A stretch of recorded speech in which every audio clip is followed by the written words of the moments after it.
that I am drunk on finest Portland ale.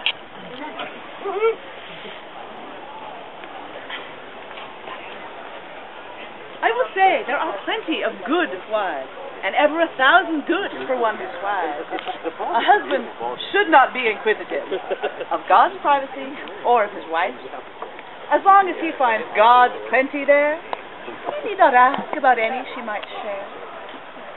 For I will tell a legend and a life of a rich carpenter and his lissome wife. He'd lately wed her in his 40th year, though she'd not seen her 19th autumn, sure. Jealous he was, and kept her closely caged, for she was wild and young, and he was aged. Her body, slim as a weasel, made him dream, and also glow with pride, but fear her straying. In all this world, to search both up and down, there was no sweeter lass could wear a crown, a blossom to be laid in a lord's bed, or else a bride for any yeoman wed.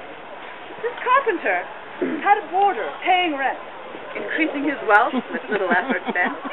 His current guest was called Slick Nicholas, whose meek outside hid much lasciviousness.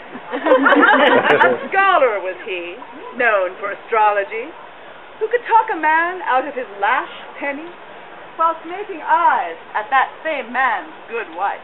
A rare skill, but enlivening his life. This Nicholas did long for Alison, and worked his subtle art to have her won. He was so mild and quick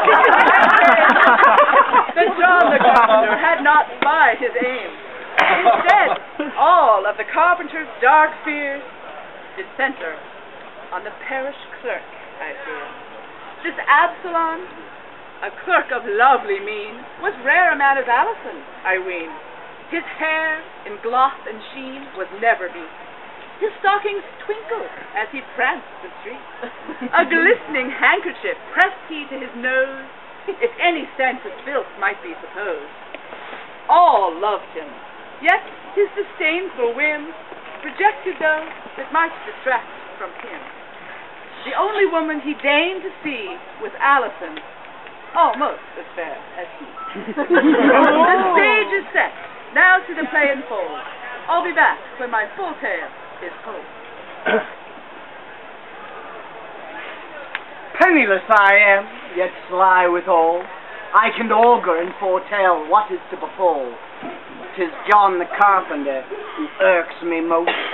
He keeps his lovely Alison too close. I long to sweetly kiss her tender lips, and yet I have a rival for her hips.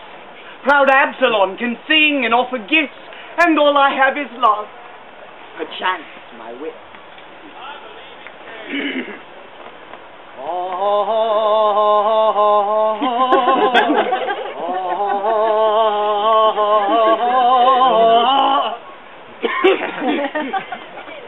Dear lady, I entreat you hear my plea. Look kindly on my charms and pity me.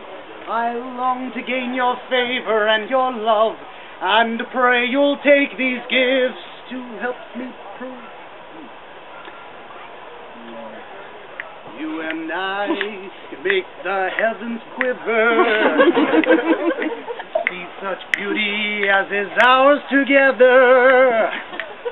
You are so lovely in your woman's part, and I, you see, would be your match, dear heart. My Alison, have you heard the parish clerk? Have you engaged in some unseemly work? Oh, dear husband, have you not seen this fool? To comb his hair and keep his linen cool, and waft about the scent of his clean white hands, and leer at ladies when he reads the banns. That's all his care. So have no fear from me. You'd see, were it not for your jealousy.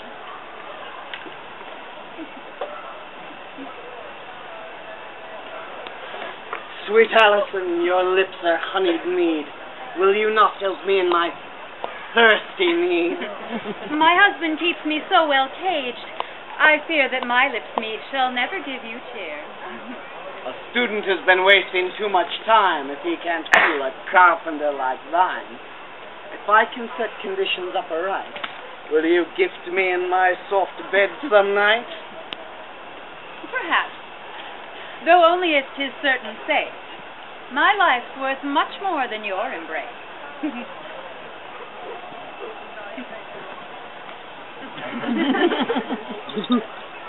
I worry Alison might try to stray.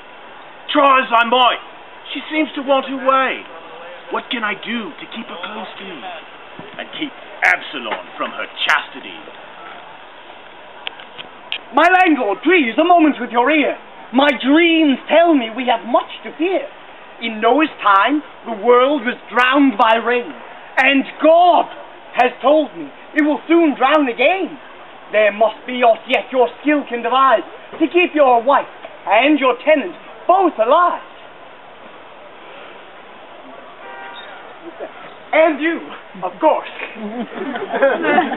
I'll build us each a barrel as a bed. And if indeed the flood does come to a head, within the house we each shall have an ark, and sail along, happy as a lark.